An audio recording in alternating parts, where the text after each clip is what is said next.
Welcome back to another turn report. This is turn 33 and research, some sites. We found one, Mercury Pond, I think is an astral pole. See? We had some battles. So let's have a look. This is TNN's big stack walking into some PD. Noticeably there's only one Sith Lord now, which is the Prophet. And he's doing Wooden Warriors, Mind Blessing, other Wooden Warriors, a lot of Wooden Warriors, oh, 2 Wooden Warriors. So, sure. Then over here, this one, we see this is our Ice Mist friend hitting PD. Then I attacked some, this is our presenter, the Colossus, our big friend, who now has a lot of auto casting against some very easy province. Let's just see how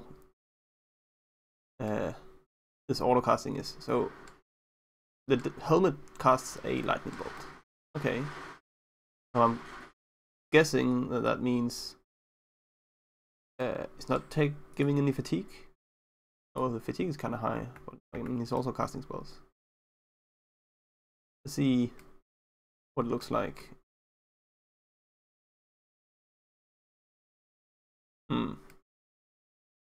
Another one there.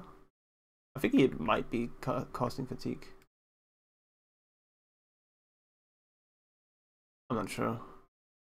Definitely a lot higher on fatigue than he normally is. But we did also give him a shield that gives encumbrance. And then armor that gives encumbrance.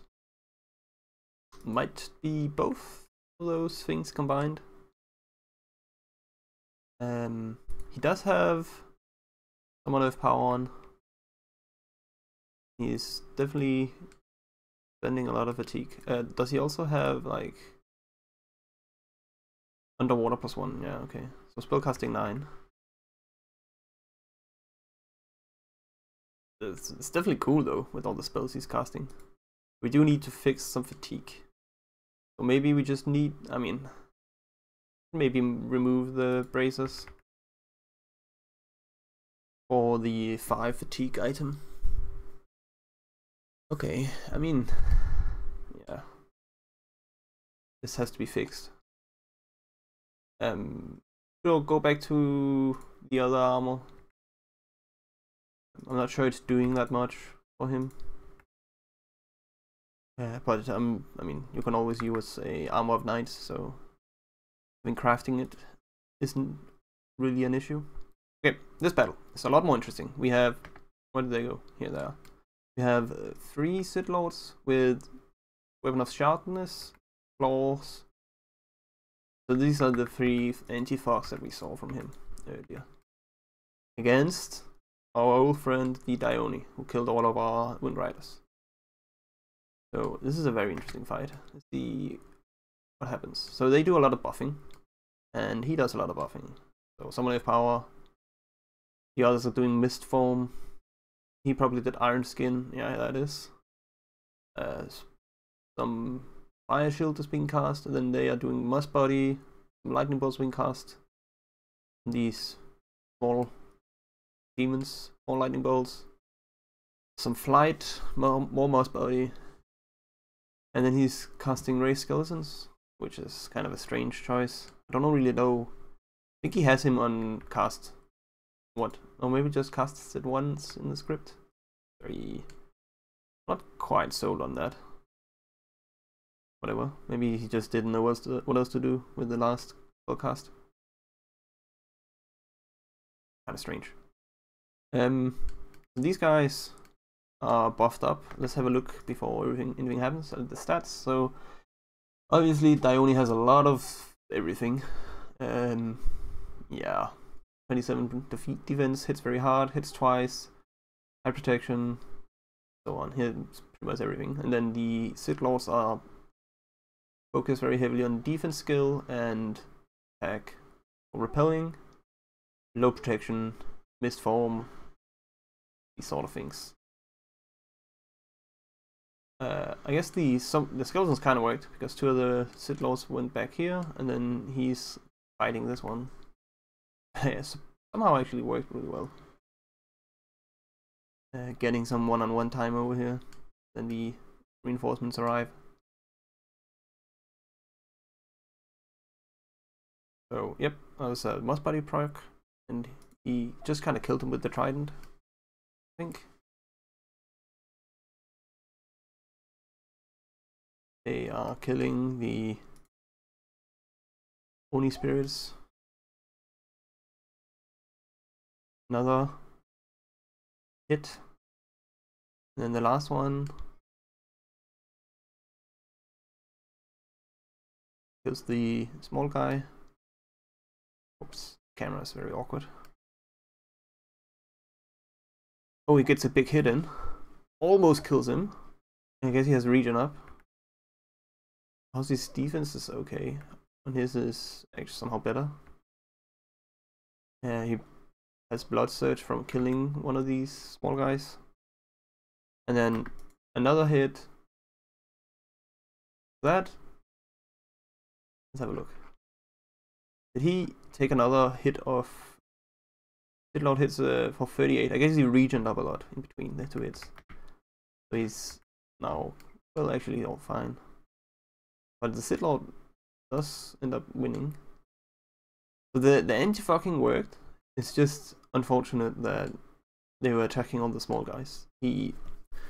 So scripting attack largest doesn't really work that well, but when the larger unit is this big, well, it's actually only size 4. I think it does work. And there's like a pretty big discrepancy between the two, because these are like size 1, right? Yeah. I think that probably would have won him this fight if he had a scripted for attacking larger. But as it stands, he loses to somewhat geared Sith Lords, and the Dione doesn't die. Unfortunate. We also see Vanheim attacking in with a Vanjarl, so let's see, just have a look at what his kit is. This is just some 1 PD, and we have a Frostbrain with a Girdle of Might. So, maybe he just randomly got this from an event and thought, why not? But this doesn't actually really do anything, because the effect of the Frostbrain is not adding strength. So I guess the hit itself, sure, and the reinvigoration is maybe why he's doing it. Does have 4 encumbrance. I guess from some of this gear or whatever. Kind of a strange choice. Sure. Then Tien attacked us here with another Sith Lord. Let's just have a look at him. Hit the wrong button. Ungeared with some Guardians. But it doesn't really matter because it's just 1 PD. Let's have a look at the rest. Unexpected event, Dominion change. Love those. Not really. Some Death Gems, Unrest. Well, and then we got a Blacksteel helmet, which is just some protection. It's not really anything of interest. Worldwide event, Blood Magic Achiever, and we have units have aged. Throne of Death being active. I think we don't. I mean, we do care actually. And then Baratos has been vanquished. So why we do care is our prophets. Not prophet, philosophers. They are old. And also horror marked. So maybe I should remove all these lanterns. I probably should. I don't know, is death... I mean, these are a lot older now. So I should definitely remove these lanterns. I don't think anything else is old. These are fine. These are also fine. The Wind Lords are fine. I don't think we have any other kind of unit. These, and they're also fine. So it's just the few philosophers we recruited early that are holding some research boosters that should probably remove. So let's. I mean, I'll do that after the video. Okay. So that's all the messages. As I said last time, we are avoiding TNN. We are checking out this throne to see if our pretender, Colossus friend, can do it. With his current loadout, I mean, you can probably still do it, but there's not really much reason to have a shield that does lightning damage and a helmet that does lightning damage if all of these have lightning resistance, which I think they do. Because we have like Springhawks definitely do. I think Griffins and Amazons probably, maybe, or no, I don't know. Griffins probably do. The Titan definitely does. But we'll have a look and see exactly what it looks like. Also, this test of the loadout scared me a lot because of the fatigue. I will probably change things around. Yeah, I think this auto casting is actually causing fatigue, which I thought that it didn't. But that's okay. I mean, it could also just be the extra encumbrance that he has. It kind of happens very quickly. So yeah. So he has like 8 spellcasting fatigue. He has no melee. I think that's maybe due to trembling. I don't know how this works. But anyway, we'll switch it out for that throne. Most likely. Nothing really else is happening. Still talking to Lanka about buying lifelong protections. I noticed that I have this blood booster, which is the same cost as a lifelong protection. So he might be interested in trading this. This is like a way better item than a lifelong protection.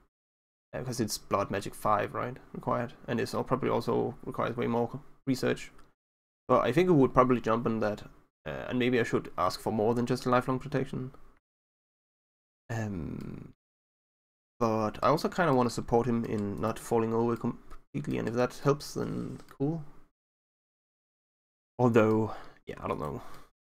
I don't really care whoever them wins. I just want them to take forever. So let's just help the smaller guy. Irma's still alive somehow. Still don't really get that. TNN is still alive somehow. But Van is doing more stuff now, I guess. So, I mean, I guess everyone is raiding him. Poor guy. I would have loved to see what he could have done if he wasn't so small with this bless. Like, imagine him being the size of just, like, even just Yomi with this huge bless would be scary. Sure. I guess I'm kinda happy that it didn't come to pass. Although, I still have Vanheim to handle someday. Ross is sitting on his ass, as is Tinchi. Well, I think Tinchi is doing a bit over here, but not much. Yeah, probably the turn. I might do a little bit of Diplo before this turn rolls over. I might swap some of the items. Yeah. So that's it for now. See you in the next one.